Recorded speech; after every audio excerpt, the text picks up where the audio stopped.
I know I put this on, but it's time to take it right back off again. Reason being, yeah, this on it.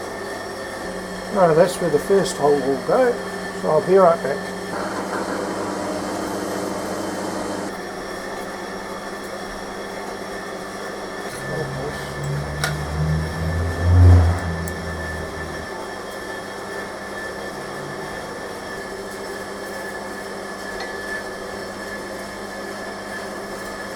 Right, now I need to line this up.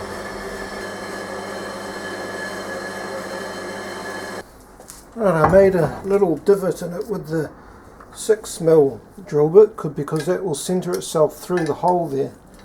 But now I need to go and drill with the 5mm tap size. Tap time. Now that was just doing the clamps for the wear pads. It's nice to be able to work in the afternoon without it being abominably hot. Now for a whole load of drilling.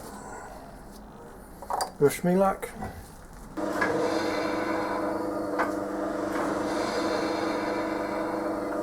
This one, the hole was just on where it's starting to fall off, so the drill started to wander. So my plan is to put this on the mill and put a little flat part right there.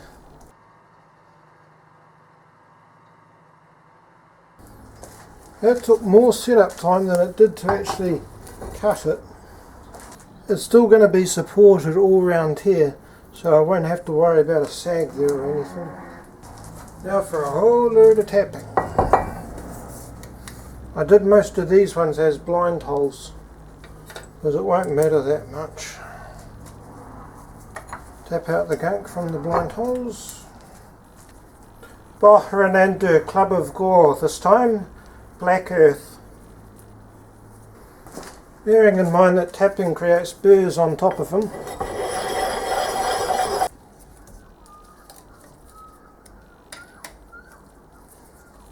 There.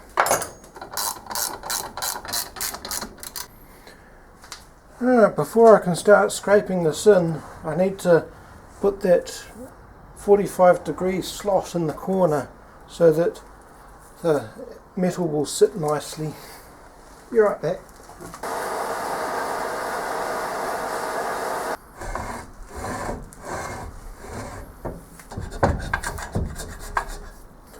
I'm getting much more repeatable results than with the first go around. First go around with it twisting, I'd get blue spots in different places, and not just from naturally wearing it down a bit.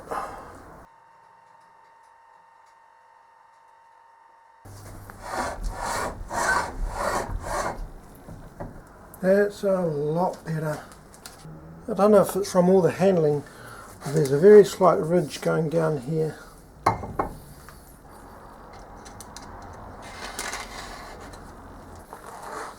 You would be surprised at just how well this thing works.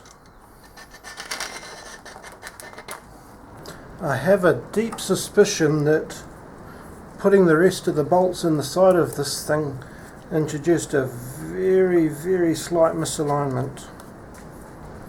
Right, bottom is now shimmed.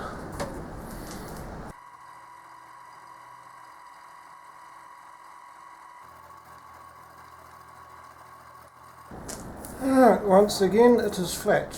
No thanks to me cocking up the alignment.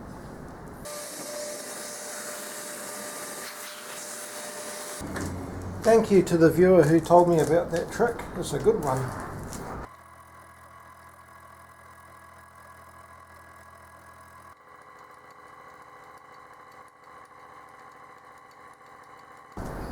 Hopefully that is the last sodding time I have to do this setup. Oh, sorry, I just realised I forgot to move the camera for that.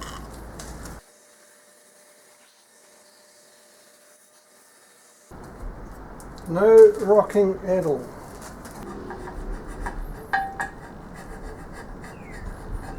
Yep, I'm getting contact along the entire length on both sides. This is going beautifully. Also, rounding off the top of this ram slide was the right call because it makes it a lot nicer to handle with all this stuff.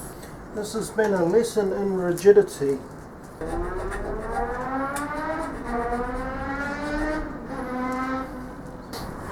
This is going to bug me.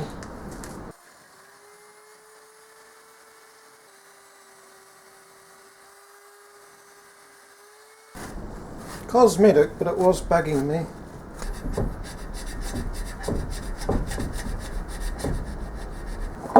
I had someone recently comment that they think it's a bit cheating to use the mill making these Gingery machines. And I can see where they're coming from, because the book does basically have you just use a corded drill as the only real power tool. However, I'm not doing this as an exercise in purity. I'm doing this for the learning experience of how to do machining. And I also feel that I did my time with hand sanding with the lathe, so I've done my chops on the lathe with that. Need more contact on this part before I'll be happy with it. Oh, that's starting to look nice. This little camera air puffer is brilliant. Alright, that's contact all the way down now.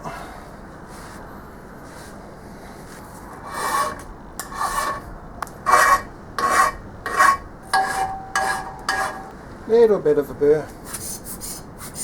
Not going to bother scraping these in, mind you. Right.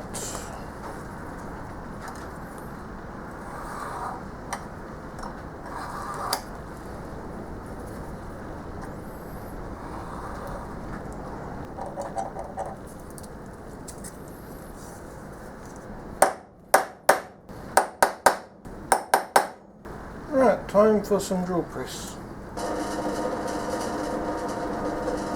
That's one done.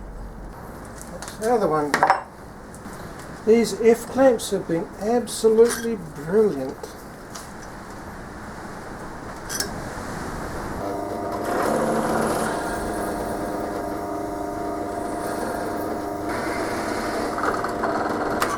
Now that I've got through the steel, I'm going to change the speed for the Zamak.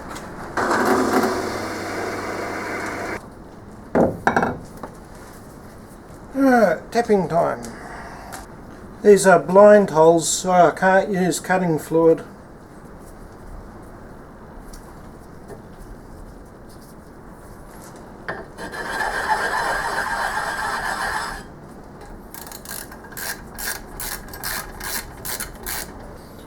Right, back to the drill press.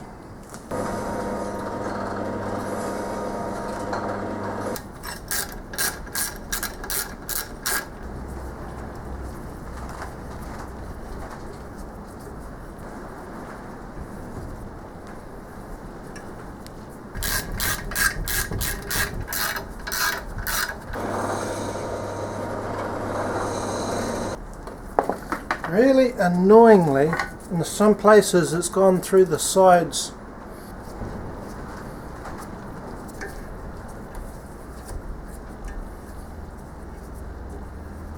Whenever I'm doing something really boring like this, my mind starts going to all the things I could be doing instead, like sweeping the floor or tidying away the tools that I'm not going to use.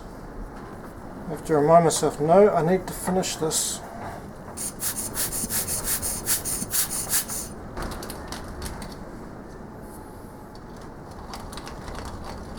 Time to make some shims. Normally I'd use drink cans for cheap easy shims, but drink cans don't come this tall. So I'm going to cut this up.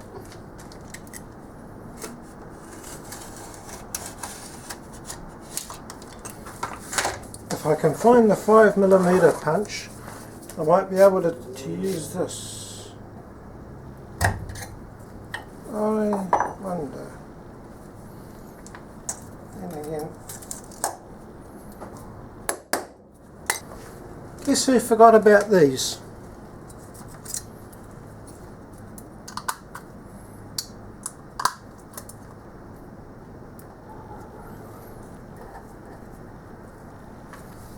Other side.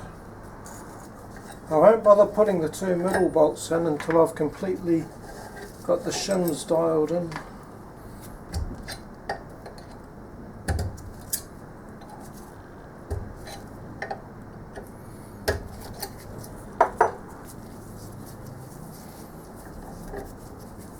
This worked out brilliantly. This is just the diameter of the tap drill, which means it slides in between the threads and hopefully doesn't booger them up too much.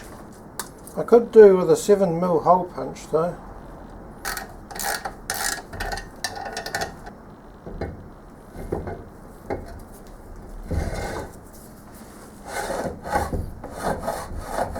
Woo-hoo-hoo!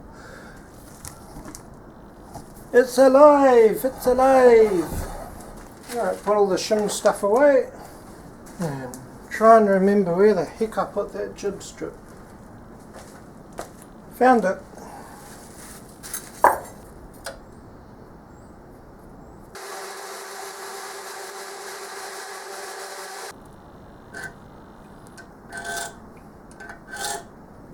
Alright, 5/8 for this first one. And 1.5.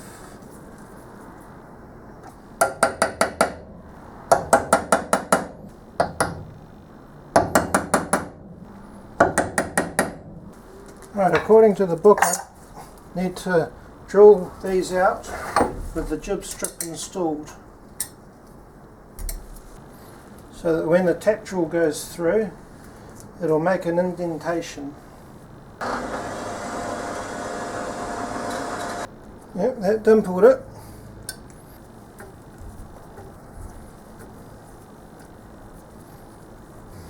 Alright, I'll just put some points on the end of these.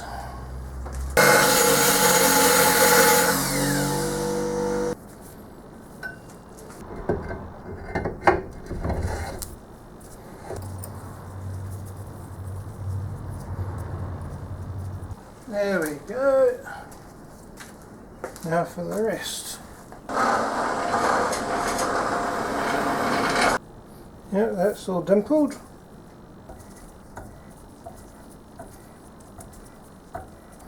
One done, two done, three done, all done.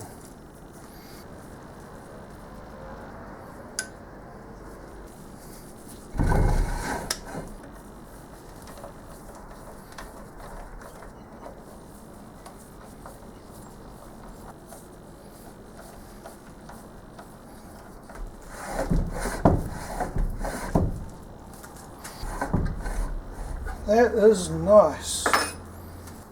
I forgot I still had to put these in though. That's moving beautifully.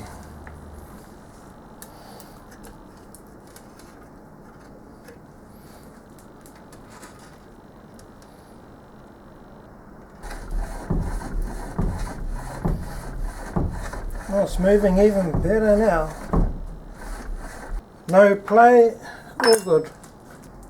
Next order of business will be mounting this back onto it, which I'm not doing today. Thank you for watching and have a nice day.